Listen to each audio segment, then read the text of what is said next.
পাম্পের পরিস্থিতি জানাতে রাজধানী পরিবার থেকে যুক্ত হচ্ছেন সহকর্মী শাহরিয়ার সৌমিক এবং রংপুরে আছেন আব্দুর রশিদ জীবন। শুরুতে প্রথমে যাচ্ছি সৌমিকের কাছে। সৌমিক, রোজা, ইরান এবং ইসরায়েল আমেরিকার যে সম্মিলিত যুদ্ধ, সেই যুদ্ধের প্রভাবে যে বিশ্বব্যাপী যে জ্বালানির ভোগান্তি বেড়েছে, সেই ভোগান্তির সচিত্র কিন্তু আমাদের দেশেও কিন্তু বাদ যায়নি। ঠিক এমন চিত্র যদি আমরা দেখতে চাই, তবে কিন্তু রাজধানীর যে বিভিন্ন পাম্পগুলো আছে, সেই পাম্পগুলো ঘুরে দেখলে কিন্তু বোঝা যায় যে সাধারণ মানুষের, অর্থাৎ ভোক্তা যারা আছেন, তাদের জ্বালানি বিষয়ে যে ভোগান্তি, সেটি কতটা তীব্র হচ্ছে দিনের পর দিন, সেটি কিন্তু আমরা পাম্পগুলোতে আসলে দেখতে পাই। আমরা বেশ কিছু পাম্প, রাজধানীর বিভিন্ন পাম্প ঘুরেছি, দেখেছি যে প্রায় অর্ধেক পাম্প কিন্তু বন্ধ রাখা হয়েছে মালিক পক্ষের তরফ থেকে। তাদের সাথে আমরা কথা বলেছি, তারা বলছেন যে ডিপো থেকে পর্যাপ্ত পরিমাণে সরবরাহ না থাকায় তারা তাদের পাম্পগুলো বন্ধ রাখতে বাধ্য হচ্ছেন। আবার যে সকল পাম্পগুলো খোলা রেখেছে পাম্প মালিকরা, সেসব পাম্পের যারা ভোক্তা যারা এসেছেন তেল নিতে, তাদের সাথে আমরা কথা বলে জেনেছি যে তারা দীর্ঘক্ষণ লাইনে দাঁড়িয়ে থেকে তারা তেল পাচ্ছেন, কিন্তু সেই তেলটুকুনো কাঙ্ক্ষিত পরিমাণে হচ্ছে না। এবং তাদের যদি প্রয়োজন হয় 5 লিটার, তারা পাচ্ছেন 2 লিটার, কোনো পাম্পে দেওয়া হচ্ছে 5 লিটার, কোনো পাম্পে 500 টাকার দেওয়া হচ্ছে, কোনো পাম্পে তার থেকেও কম টাকার তেল দেওয়া হচ্ছে। এই সম্পর্কে পাম্পগুলোর মালিকের সাথে কথা বলেছি, তারা বলছেন যে আগে যে চাহিদা ছিল তার থেকে অনেক বেশি চাহিদা বেড়েছে ভোক্তাদের পক্ষ থেকে। কারণ আগে যদি কেউ তেল নিত 2 লিটার 5 লিটার, সে এখন এসে পুরো ট্যাঙ্ক ফুল করতে চাচ্ছে। এমন প্রবণতা কিন্তু প্রত্যেকটা গ্রাহকের মধ্যেই কিন্তু বেশি দেখতে পাচ্ছেন তারা, যার ফলে তারা আগে দৈনন্দিন যে সরবরাহ পেত, সেই সরবরাহের ফলে যে দৈনিক যে এখনকার চাহিদা, সেই চাহিদা তারা পূরণ করতে পারছেন না। এবং তারা বলছেন যে তাদের ভোক্তাদের পক্ষ থেকে চাহিদা বাড়লেও তাদের ডিপো থেকে যে আমদানি করা পাম্পগুলোতে, সেগুলোর কিন্তু চাহিদা কিন্তু তারা বাড়াতে পারে নাই। অর্থাৎ ডিপো থেকে তাদেরকে পর্যাপ্ত পরিমাণে চাহিদা অনুযায়ী তেল দেওয়া হচ্ছে না, এমনটি কিন্তু বলছেন। সরকারের পক্ষ থেকে বারবার বলা হচ্ছে যে বিশেষ করে অকটেন এবং পেট্রোলের কমতি কিন্তু আমাদের দেশে নাই, কারণ অধিকাংশ অকটেন এবং পেট্রোল কিন্তু আমাদের দেশেই এটি উৎপাদন করা হয়।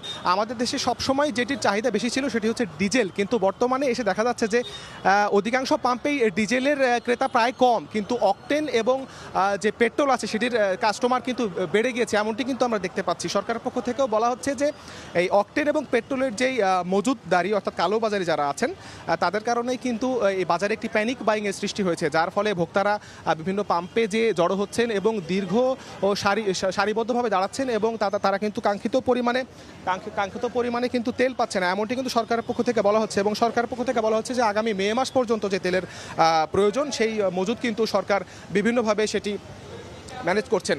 তো আমাদের রংপুরের জ্বালানি ক্রাইসিস সম্পর্কে জানাতে সেখানে আছেন আমাদের এক সহকর্মী জীবন। আমরা সরাসরি চলে যাচ্ছি তার কাছে। জীবন, জ্বালানি তেলের যে তীব্র সংকট, সেটি কোনোভাবেই কাটছে না, এবং রংপুর জেলা শহর পুরো রংপুর অঞ্চলে কিন্তু জ্বালানি তেলের যে সংকট, সেটি তীব্র থেকে তীব্রতর হচ্ছে।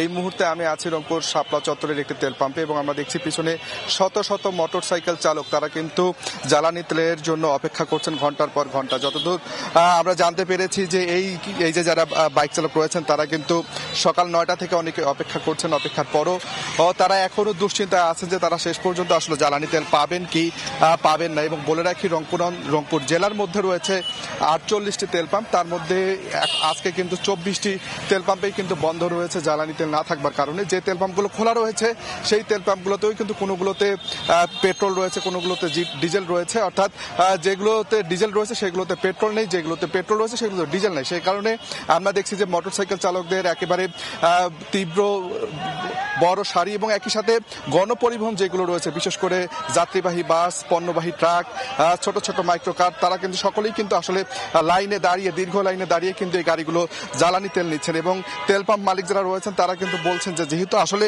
সরবরাহের তুলনায় আসলে অনেক কম পরিমাণ তেল তারা পাচ্ছেন, সেই কারণে তারা রেশনিং পদ্ধতিতে তেল দিয়ে তারা এই যে সরবরাহ সকলকে কিছু কিছু করে দেওয়ার চেষ্টা করছেন। এবং মোটরসাইকেল চালক যারা রয়েছেন, তাদেরকে কিন্তু 300 টাকার করে জ্বালানি তেল দেওয়া হচ্ছে। এবং বড় যে গাড়িগুলো রয়েছে, বিশেষ করে যাত্রীবাহী বাস, ট্রাক, এগুলোকে দেওয়া হচ্ছে 2500 থেকে 3000 টাকার ডিজেল।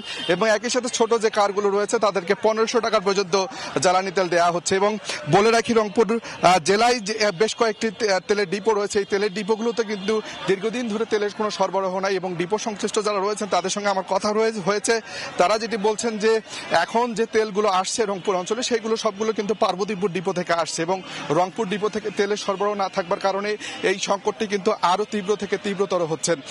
এবং যারা গাড়ি চালক রয়েছে, বিশেষ করে মোটরসাইকেল চালক, তারা কিন্তু তীব্র ভোগান্তির কথা বলেছেন। তারা বলছেন তারা কর্মক্ষেত্র ছেড়ে তাদের নিজেদের কাজের জায়গা ছেড়ে তারা কিন্তু এই যে ঘন্টার পর ঘন্টা অপেক্ষা করে জ্বালানি তেল নিচ্ছেন এবং এই যে জ্বালানি তেল পেতে তাদের যে ভোগান্তি, এই ভোগান্তি কিন্তু তারা বলছেন যে এই ভোগান্তির কারণে তাদের কিন্তু কর্মক্ষেত্রে অসুবিধা হচ্ছে, তাদের তীব্র সময় অপচয় হচ্ছে এবং তারা সকলেই কিন্তু এই যে জ্বালানি তেলের যে সংকট, এই সংকটের কিন্তু সমাধান চাচ্ছেন এখন।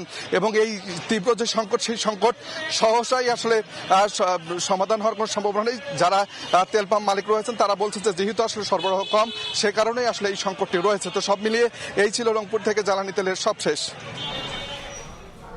সরাসরি যুক্ত ছিলাম রংপুর এবং রাজধানীর পরিবাগে।